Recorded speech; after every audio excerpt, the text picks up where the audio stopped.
Yo creo que desde niño, solo que cuando ya de forma autodidacta adquirí ciertos conocimientos, ciertas lecturas de determinados poetas, pues me aventuré en escribir.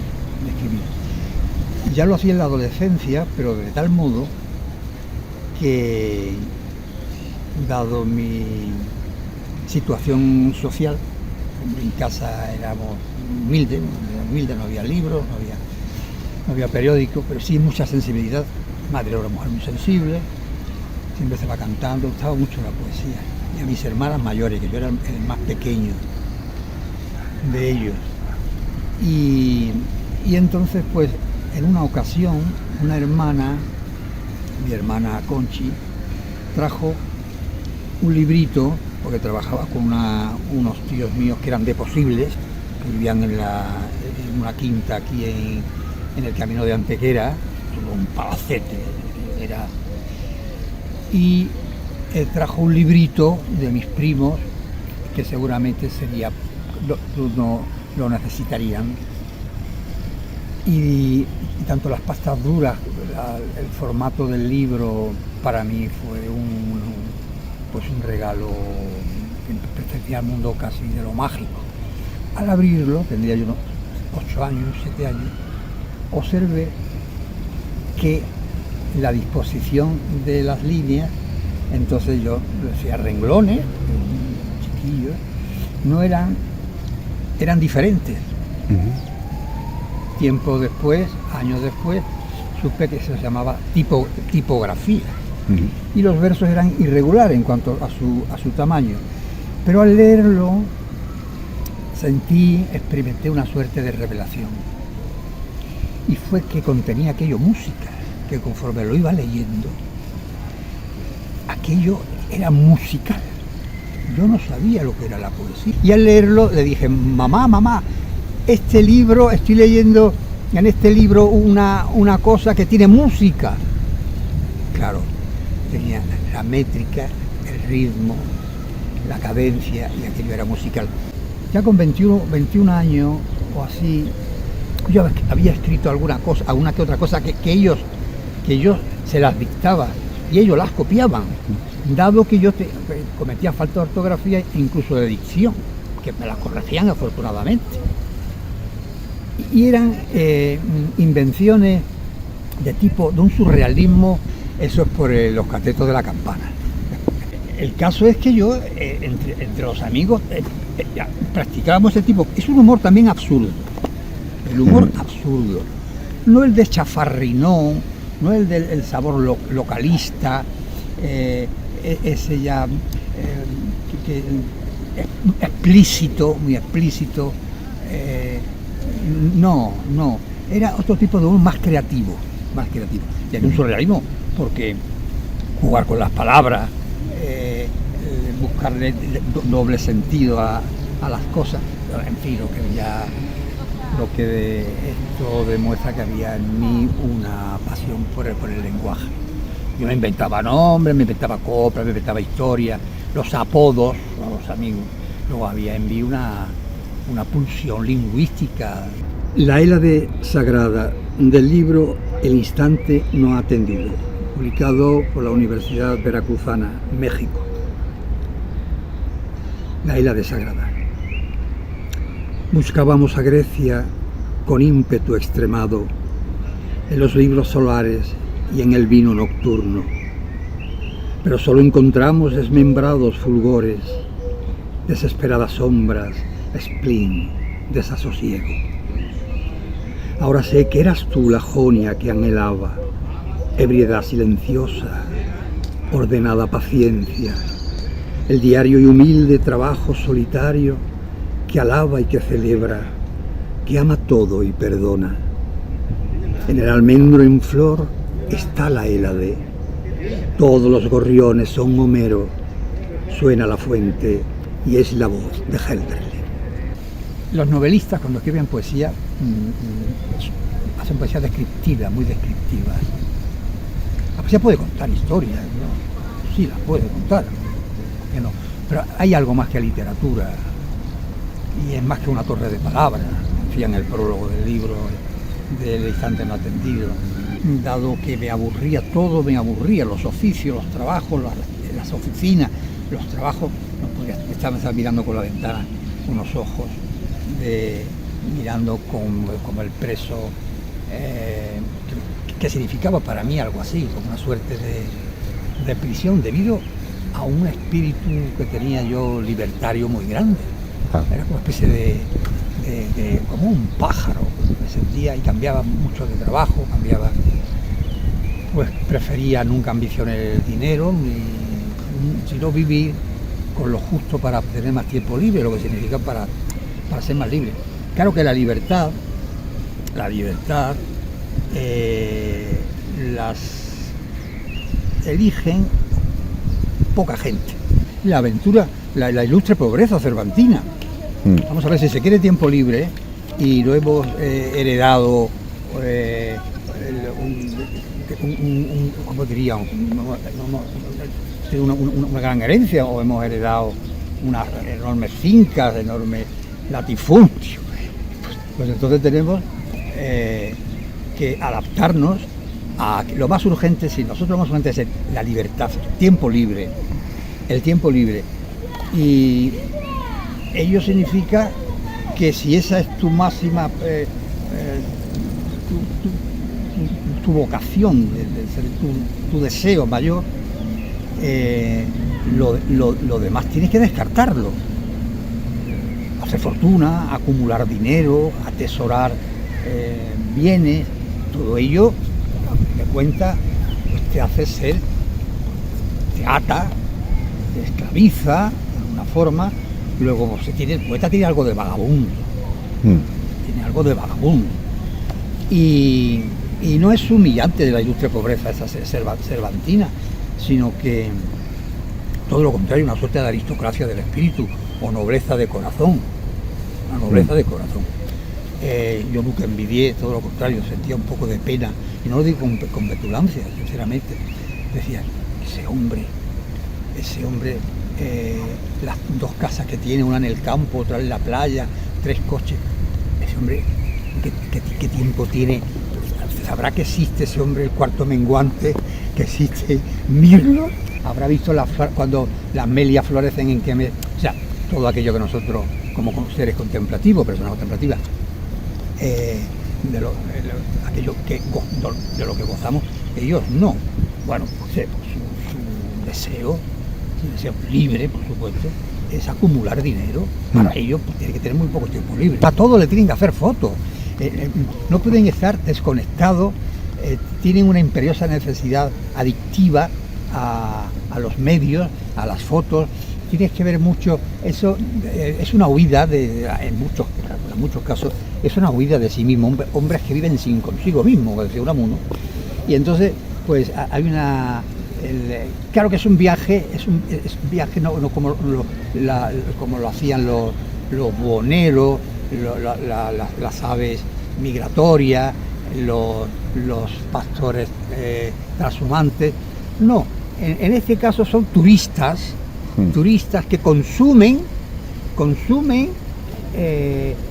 pues visita los museos, visita las ciudades de una forma compulsiva. Y eso es cansadísimo, eso es aburridísimo, porque una ciudad no la puede conocer si no pasa como mínimo 3 meses en ella. Y la democracia deviene en dictadura cuando no se renueva continuamente. La democracia es una estación final que se llega, sino es un medio para ir mediante reformas muy humanas, muy integrales, muy respetuosas, alejadas de toda tentación totalitaria. Te puedes sentar el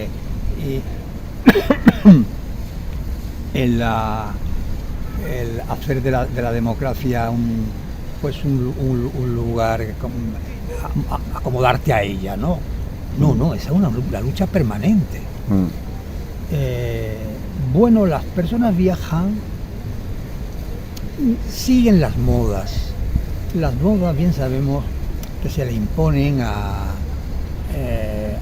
las personas se masifican. Antes eran los señoritos, o los, decían, los ricos, los que podían viajar. Ya empezaron a hacer viajes ya en los años 60, 70. Vimos que venían con las Volkswagen, las furgonetas que venían de Holanda, de todo Estados Unidos, imagínate, con Kerouac, con la generación Beat, un movimiento que surge en los 60. Pero después la clase trabajadora pues ya tiene medio, ya tiene un primer televisor, primer frigorífico, que antes era un bloque de hielo, de nieve que se compraba y lo que había una alacena ahí y poco más. Y bueno, lo que empezó primero para hacer pequeños viajes a la ciudad, a los pueblos de la ciudad o las ciudades cercanas, ya se convirtió, creo que se ha convertido en una suerte de epidemia, claro, que dicen que es lo normal dentro de la globalización, porque como dicen que el hombre es le llaman ciudadano del mundo, a mí mejor expresión de la lengua castellana, con un prólogo de Marcelino Menéndez Pelayo. Bueno, pues me lo prestó un amigo, no se lo devolví. Y a mí me gustaba mucho la poesía de los románticos y los prerrománticos. Tenía yo 19 años. Ya con 20, 21 años, pues llegaba mi hermano Vicente Alessandre, insisto, chicos amigos que eran más cultos que yo, más preparación que yo, y de los que yo aprendía. Entonces, leía Lorca, leía Vicente Alessandre, leía todos los poetas del 27, hasta que decidí hacerme una pequeña biblioteca con mi amigo Antonio Arjona Sepúlveda, que en paz descanse, que era también poeta y escultor, excelente escultor y muy buen poeta, pero solo que no dedicó todo su tiempo a la poesía. Bueno, pues entonces nos pusimos a hacer una pequeña biblioteca, de Juan Ramón Jiménez, Machado. El primer libro de Juan Ramón Jiménez de Antonio Machado fue haciendo un curso, me lo regaló, haciendo un curso del TPO de mecánica, que yo no aprendí nada, porque yo estaba en las afueras de Málaga, al lado del cementerio probablemente del Batatá, de San Rafael, y yo estaba en término imaginativo, siempre andaba yo enamorado de una chica que yo siempre idealizaba, y entonces pues me dijo, Luis, por favor llamarme Luis Ramírez. Después fue premio de Andalucía de novela, años después, leyéndolo en El Mundo, años después. Me aparece, hombre, Luis, nos hicimos bastante amigos, Antonio Arjona y yo íbamos a visitarlo, una parroquia que tenía ya, todo eso era una vega enorme de muchos campos, había arroyos, un lugar bastante alejado, a kilómetros y kilómetros. Íbamos a visitarlo. Bueno, pues entonces en sus 600 me dice, sé que te sabe a Becker de memoria, te voy a regalar unos libros. Cogió los 600, me acercó al centro, hablando del año 68, 69, y me regaló Platero y yo las poesías, entonces no eran completas, de Antonio Machado. Y a partir de ahí, pues todo lo que yo escuchaba, autor que compraba y lo bebía, pero lo aprendía de memoria. El primer libro es un libro del que yo no hablo nunca, porque es un libro que, bueno, lo primerizo, y Podrida la rosa de los vientos. Bueno, pues ese libro, parte de ello lo escribí yo estando en Las Palmas de Gran Canaria, pero no quise publicar lo que yo creía, que tenía que dejar para otro libro que era posterior, o sea, un ciclo ya nuevo, ¿no? O sea, con una voz más conseguida, una voz más personal. Eso es lo que más cuesta en el mundo supongo que será extensible a todas las artes, conseguir una voz propia, un estilo tuyo, a sabiendas de que todo lo que tienes, todo lo que has aprendido, tienes que tamizarlo muy bien, evitar las influencias que son muy necesarias, e incluso que aparezcan, pues eso denota que has leído. El Parmenides es un poema, Después la razón, el mito se separan, razón y mito, pero aunque Platón, bien sabemos que en aquel el diálogo famoso hace que los poetas los envía fuera, Sí. y a las mujeres. Meditativo, la poesía meditativa. El intelecto no canta, decía Antonio Machado, el intelecto no canta, y es cierto. Pero el poeta sí piensa, claro que sí, y reflexiona y piensa mucho. Solo que lo hace rítmicamente. Ujú. Y lo que no hace es un tratado de filosofía, porque entonces la poesía desaparece. La poesía no es solo literatura. La define muy bien María Zambrano cuando dice la palabra liberada del lenguaje. Es el lenguaje coloquial de la calle, pero mediante la alquimia y la inspiración, ayuda, y la alquimia, hace el poeta entrar en el separar las pasiones del escritor. Cuidado con el sentimentalismo en poesía, porque es muy peligroso. La autocrítica es permanente. Saber qué es la poesía, la que elige las palabras y la que está diciendo de continuo qué le falta y qué le sobra, pero para eso hay que saber lo que es buena poesía, lo que es mala poesía, y escuchar al poema, más que escucharse a uno mismo. Es el poema que te dice cómo el mar arroja a las orillas aquello que no quiere. Bueno, voy a leer unos aforismos que me publicó el poeta, impresor y editor Paco Cumpián, a quien debo tanto. Un cuadernillo titulado El establo o las nubes.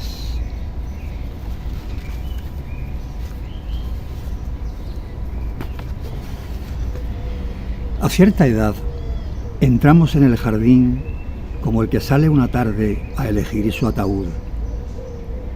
Queremos cruzarlo animados por la insegura esperanza de vislumbrar la aparición de un hechizo, cuando lo cierto es que elegimos los jardines para conversar con la muerte.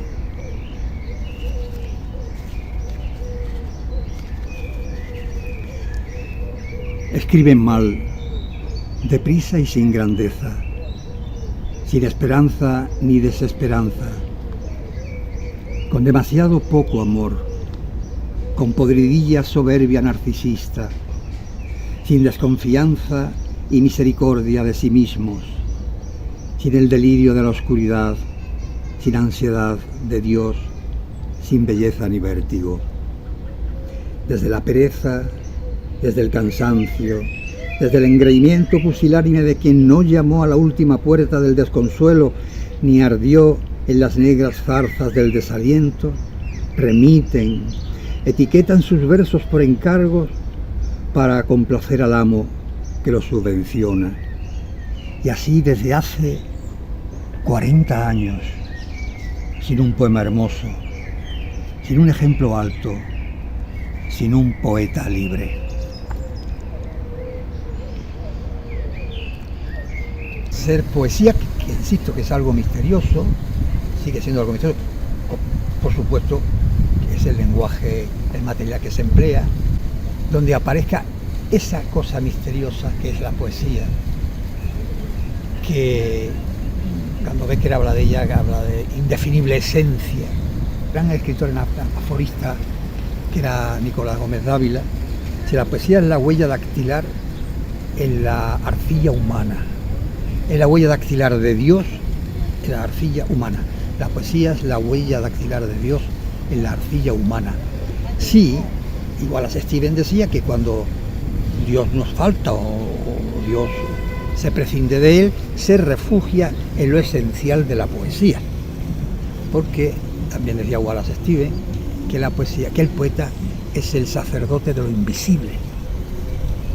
Hay muchas definiciones maravillosas de la poesía, pero es algo más que una torre de palabra o que mera literatura. Sí, es algo más que literatura. La literatura, decía Kafka, que era un narcótico. Sí, es peligroso porque la abundancia vuelve a los hombres cobardes y la adulación los malogra. Es preferible la adversidad en muchos campos de la vida, en muchos ámbitos de la vida. La crítica, la adversidad, eso hace que el artista de verdad no se entrega a la molicie o a la autosatisfacción, a la pereza y al endiosamiento, y todo ya está muy preparadito porque los premios son camarillas, las camarillas. Además que la van heredando como castas, son castas. Las heredan, fallece uno, pero las heredan. Entonces, partir de ella como hacer de ella negocio, a mí me pareció deleznable durante toda mi vida y me produce una profunda indignación. Te haces un asalariado de ello, te hace una suerte de un estómago agradecido, te hace estar la subvención, de alguna manera te obliga te impide primero escribir lo que tú quieres, pero a cambio el poder lo que quiere, las entidades, las instituciones, todas, muchas, tan politizadas porque las manejan bien los partidos políticos, lo que quieren es tener escritores áulicos. Nuestro poeta, nuestro novelista, este es nuestro pintor. Entonces está sirviendo una ideología. Eso es funesto para el artista. Ha de huir de eso. Es preferible cierta leyenda que la gloria y la fama basada en el servilismo. Se ha democratizado el arte, porque yo también tengo derecho. Deberes muy poco. Derecho. Deberos, los deberes siempre están exigiendo. Ya Ortega al respecto nos leccionaba y advertía que a quien está continuamente exigiendo derecho desciende de pueblo a súbdito, que es el alma noble quien da más que pide. Y por eso nobleza obliga, decía en ese término él. Esa persona generosa que da más, tiene más deberes que derecho. Ensimismarse, desacatar la tiranía de la extroversión, huir de la notoriedad grosera, del trajín de lo banal, de toda actualidad fatua y degradante, vivir apartados, solos, modestamente, con un poco de vino, cerca de algunos árboles, sin darnos demasiado la razón, rodeados de formas silenciosas, tímidos y tristes, generosos e irónicos. ¿Y la gloria literaria? Ruido, servilismo, la peor y mayor desgracia del poeta. Con motivo de la Feria del Libro, donde se prodigan tantos, con esa adicción a aparecer en las redes de forma tan compulsiva. Nada tan descorazonador como ver a los poetas exponiéndose en los mercados, plantando sus firmas en las milicias de la obediencia, condescendiendo con los gerentes, exhibiendo su marca en la feria de ganado. ¿Han olvidado su linaje o es que ya no son otra cosa que novelistas? En los ojos del joven arde la llama, en los ojos del viejo brilla la luz. Antes yo pues tenía salud y vitalidad y ellos eran las armas que se esgrimían contra la, ¿cómo diríamos?, la soberbia de la ciencia e incluso contra lo que eran las normas en muchos aspectos rebañegas, ¿no? Bovinas, ¿no? Ya el canon no existe, todo se ha deconstruido, ya no hay autor, ya no, cualquiera vale, cualquiera. ¿Por qué? Porque es una democracia malentendida. Yo no me imagino un ciclista, un buen ciclista llegando a meta diciendo no quiero por su solidaridad con mis compañeros, porque uno es de color, el otro, pobrecito, la novia lo ha dejado, o el otro es de... Esa es la competencia en el deporte sigue existiendo. Sigue existiendo el esfuerzo, la meritocracia, la disciplina, esos aspectos que sin ello en la vida cualquier cosa cuesta un trabajo enorme. Una rama que le sale a un árbol, tú pensabas que es un esfuerzo silencioso, es silencioso, no nos percatamos de lo que le puede costar a un árbol crecer, los seres humanos exactamente lo mismo, y no hay nada digno y menos algo poco duradero que no sea fruto del esfuerzo y la disciplina. Entonces, claro, como ya no se exige la calidad en una obra, porque eso es ¿cómo diríamos? Eso es antidemocrático, incluso reaccionario, porque ahora se prefiere la idolatría de lo nuevo o de lo moderno a lo mejor, se prefiere lo nuevo a lo mejor. Incluso la excelencia es un término que denostado. La calidad de una obra ya no importa. Incluso en los partidos políticos, las personas muy inteligentes, esos pequeños hombres, esa cita de Fitzgerald, estos pequeños hombres que ocupan altos puestos. La persona brillante, si tiene dignidad y quiere ser una persona independiente y libre, no va a medrar, lo tiene difícil en un colectivo, lo tiene bastante difícil. En política, cuando tenían que ser los mejores, ¿no?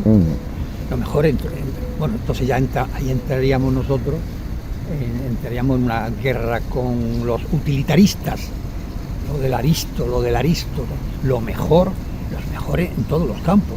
¿Cómo se busca la excelencia? Mediante el esfuerzo.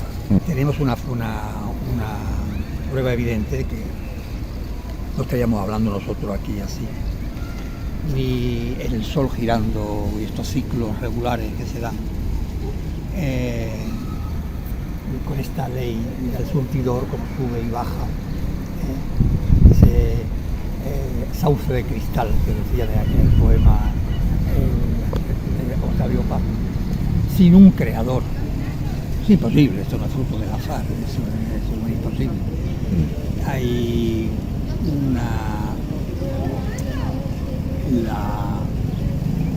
se produce en el Big Bang un ajuste tan pequeño comparado con la infinitud de números que habría que hacer para ver las posibilidades infinitas, que es imposible, que en los ordenadores ni nadie trataría millones de años. Ese ajuste es lo que hace posible la vida. Luego es obra de un creador, sin duda. Un poco de ciencia nos aleja de Dios, mucha ciencia nos devuelve a Él. Han personalizado la nada. Han personalizado la nada. Y lo que era su no Dios se convierte en un antidios. Luego es irracional. Y pasamos a continuación a leer unos poemas de la antología La lluvia prometida, editada por la Diputación, y al que agradezco a Manuel Salinas, su director, tanto la publicación de la misma como el anexo al final donde hace un estudio de mi poesía. El prólogo es de nuestro mejor filósofo, sin duda, nuestro mejor filósofo de Andalucía, residente en México desde hace unos años, natural de Málaga, nada menos que del Perchel, nació en el Perchel, que es Julio Quesada. Y en la introducción el prólogo lo titula Metafísica y ética en la obra poética de Juan Miguel González. Y lo firma ya nombrado Julio Quesada.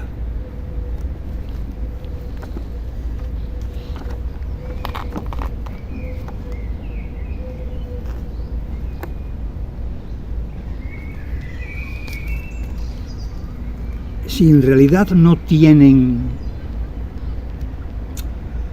hay dos citas, una de Ortega y otra de María Zambrano, que dice así: toda realidad que se ignora prepara su venganza. Ortega y Gasset. La realidad es lo sagrado y solo lo real lo contiene. María Zambrano. Si en realidad no puede la liebre ser obispo, ni florecer en Delfos las rosas con atún, descorcho una botella con la Odisea dentro y al escanciarla suenan las aguas del Jordán. Me asomo a cuanto miro y en todo está Aristóteles. Abro el grifo y escucho a San Juan de la Cruz.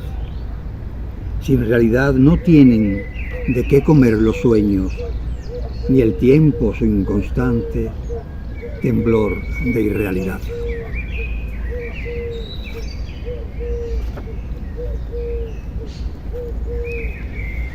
Avecilla de Hölderlin. Otra vez está ahí, al fondo de la noche, mi pequeño sol verde, la dulce, enardecida avecilla de Hölderlin.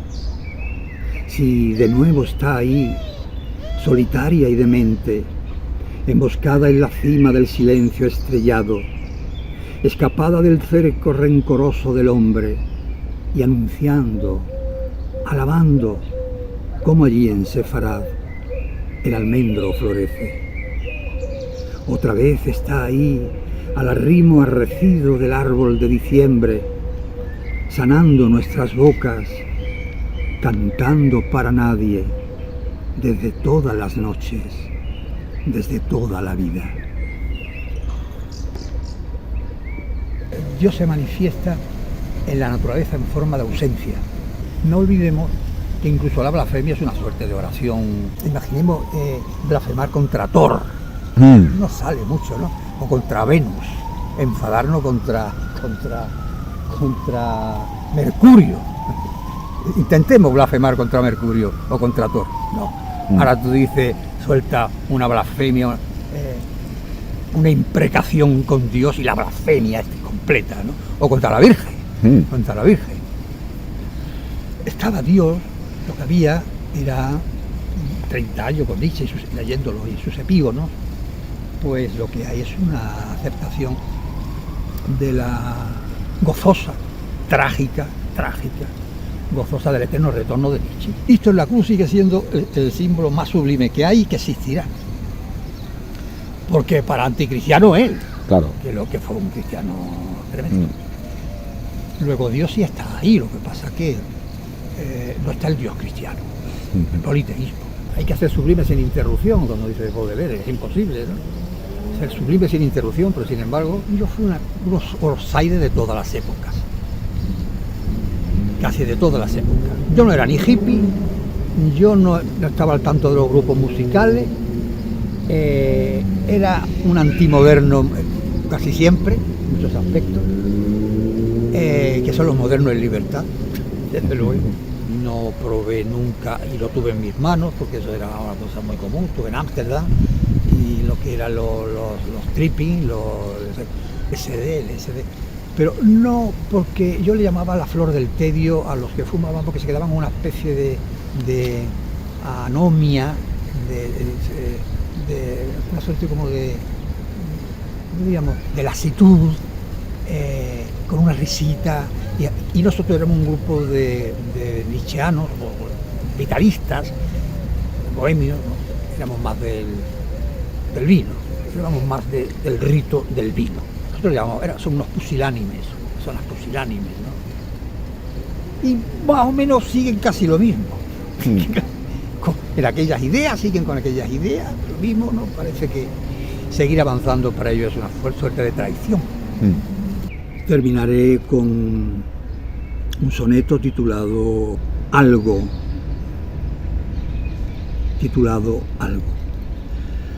Los años pesan en el fervor caído, pesan los sueños, Dios, y pesa el canto.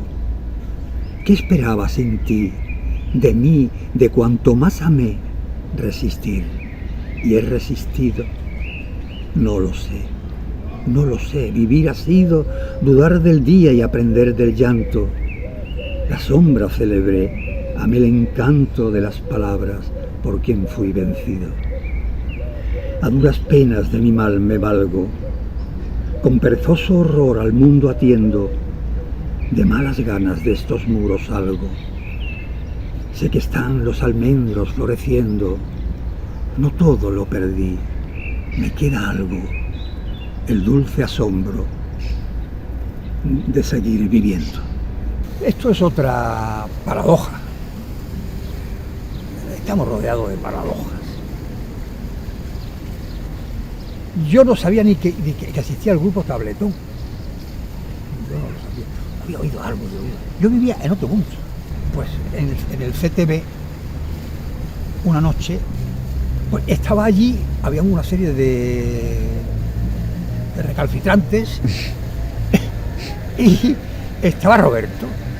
Pero en aquella época Roberto no iba, la indumentaria que utilizaba era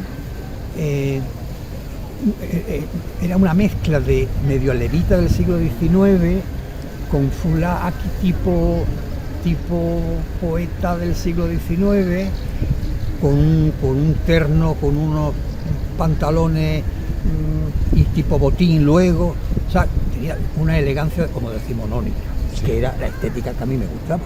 Llevaba el sello, ese sello, ¿no? Esa impronta. Hola, tal. Una copita, bastante tímido, necesitaba la copa para poder charlar y relacionarme. Y comenzamos a hablar, él y yo allí dentro del barito. Como se decían los cabales en términos, en el lenguaje del flamenco, quedaron los cabales allí en el barito. Y charlamos y yo le leí de memoria, le recité un soneto que aún no lo tengo. Bueno, sí hay. Kiri Sánchez lo musicó como un tango, que es esto jocoso, y le gustó mucho. Ahora sí me mandó me dijo que le dejaba unas letras, algunos poemas, y pasé con una máquina de escribir, pasé 15 o 20 poemas, más o menos, que yo ya me di cuenta, digo, más o menos qué tipo de letra yo tenía entonces un tipo de poesía también que escribía simultáneamente con otra, con un toque canalla, transgresor, un tipo canalla, siempre sin incurrir en lo procaz, en lo soez, porque eso es muy gratuito. Incluso el surrealismo era un surrealismo amable, no un surrealismo negro, un surrealismo escatológico o de mal gusto. La revolución que necesita España es la revolución del buen gusto, decía don Eugenio Dors. Total, aquel soneto le gustó mucho, quedamos un mes, no sé, unos días después, le hice entrega de aquellos poemas bajo el título es un título incluso para el grupo, incluso para mí en aquella época. En aquella época yo trabajaba en dos o tres líneas diferentes, con diferentes registros, y así empezó. Curiosamente ese soneto no se llega a musicar, ignoro por qué, no sé si Pedro le pareció que era porque hablaba del onanismo, donde al final se habla de las pajas. Bien. Y se dice con pelo y señales, nunca mejor dicho, incluso exceptuando alguna que otra palabra, todo es un juego de ingenio, jocoso, burlesco, a una señorita, o el título ya de por sí es largo y está cargado de una gran ironía, de humor. Después se tituló a una joven musa de Hacienda o algo así. Al final, pero al principio el título era mucho más largo, era mucho más largo. Y así empezó. Esos sonetos y de esos poemas, sí se musicó algo así como un tango, que se llamaba Algo así como un tango, escrito en una pensión de Salamanca, y ahí empezó. Estar continuamente siendo irreverente, maleducado. Eso ya lo hicieron los dadaístas en 1914, 15, 16, en Tristan Tzara, Hugo Ball y otros en el Cabaret Voltaire de Zurich. Arrojaban excremento a los encantados, a los que iban a verlo. Hacían, en fin, eran nihilistas completamente. Y si un siglo y pico después siguen haciendo las mismas gamberradas creyendo que son muy originales. Pues mira, eso sí, es que la originalidad no existe, viene de origen, de respeto al origen, no de una moda lacayuna. Bueno, esto fue por mi amigo, nuestro querido Julio Quesada, gran filósofo, sin duda de Andalucía, pues seguramente sea el mejor filósofo que tenemos, Julio Quesada, un gran experto en Nietzsche, muchos libros sobre Nietzsche, y sobre todo sus indagaciones, investigaciones durante bastantes años sobre Heidegger, sus cuadernos negros, que poca gente lo conoce, su vinculación profunda con el nazismo, con el sumo sacerdote nazi. Y se publicó. Y esto es una copia porque se agotaron es un facsímil barato, porque se ponen 12 euros para venderlo. Yo no vendo los libros de poesía, porque yo no lo he vendido nunca, pero la lectura de presentación que hice, pues unas cuantas copias de estas, porque no me quedaban originales ni me quedan uno o dos. Y esto se publica en Veracruz, en la Universidad de Veracruz, en México. Lo que me une, y sobre todo, lo que me une también es, primero, que son hermanos nuestros, pues, para América, y lo que aprendí de sus grandes escritores, sus grandes poetas. Reconocer nuestra insignificancia. El hombre se ahoga en el océano, está en náufrago, el océano no es consciente de ello, el hombre sí, es más grande que el océano. Mira, Chateaubriand, que era para mí el escritor más grande francés que hay, me gusta más que Montaigne, gustándome mucho Montaigne. O sea, la muerte al tocarnos no nos destruye, solo nos hace invisibles. She taught me by day, I taught her by night. We ran upstairs and hid downstairs. Her children are her teardrops. Her children tell me that she's hers.